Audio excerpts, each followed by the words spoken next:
So what we want to do here is try to explain some of the irregularities that exist in periodic trends. So we have what are called the primary trends, and if you look at the chart at the top, we're looking at the repeating trend of a decrease in atomic radius as you go across a period.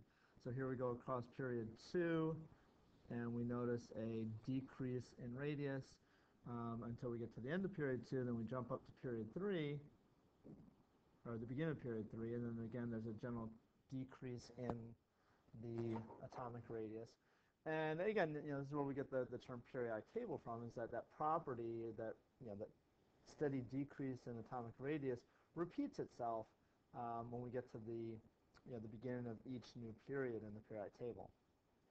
If we take a look at the ionization energy at the bottom, we know it's a similar kind of trend. Here we have an increase in the ionization energy as we go across the period. And so again, we see that kind of trend getting larger,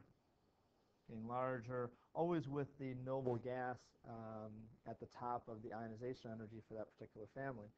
However, we also notice these kind of irregular blips in here where the ionization energy is supposed to get larger, but it actually dips down slightly. So we're going to take kind of blow that up a little bit and take a look at the elements that are involved there. So those two little blips we were looking at in the second period are between beryllium and boron, and nitrogen and oxygen.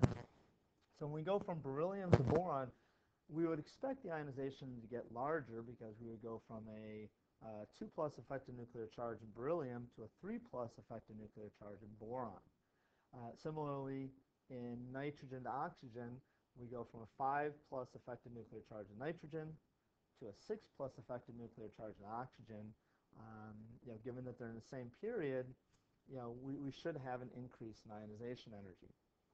But we don't. We actually get a decrease. To understand this, we're going to have to look at how those electrons are filled into the actual orbitals. And when we do this, we're actually looking at what are called the secondary trends in the periodic table. So let's take a look at beryllium and boron first. So beryllium has 4 electrons, so 1, 2, 3, 4, and boron 1 more, so it would be 5. And if we put these into a table here, it's kind of, it becomes kind of obvious why the boron might be a little bit easier to remove the electron. The beryllium, to remove the electron, in essence, we're taking it away from. We're moving the electron from the 2s all the way up to the infinity level, or removing it from the atom. And for boron, we would be doing the same thing, only now we're taking the electron from the 2p, which we see is higher in energy than the 2s. Now, granted, boron does have the 3+ effective nuclear charge, so that would bring that 2p down a little bit in energy, but it's still going to be high enough above the 2s that it makes it easier to remove the electron from the boron than it does for the beryllium. And so there's a logic then that we can use to explain that seemingly irregular trend in ionization energy going from beryllium to boron.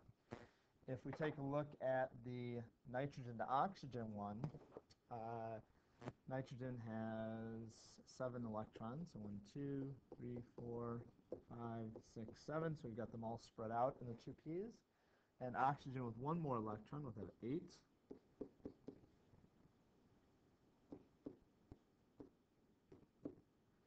And this time we're going to have a doubling up of an electron in one of those 2p orbitals.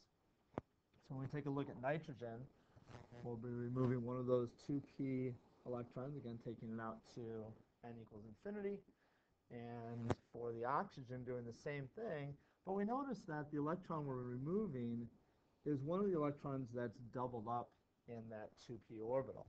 So in essence, what's happening there that we can use to explain why it's slightly easier to remove that electron from the oxygen is that the other electron that's in that orbital is giving it a little bit of a push out. There's enough repulsion between these 2 electrons that that's not quite as hard to remove the electron from the oxygen is the nitrogen, even though, again, with the oxygen we would have a 6+ effective nuclear charge versus a 3 or 5+ effective nuclear charge in nitrogen.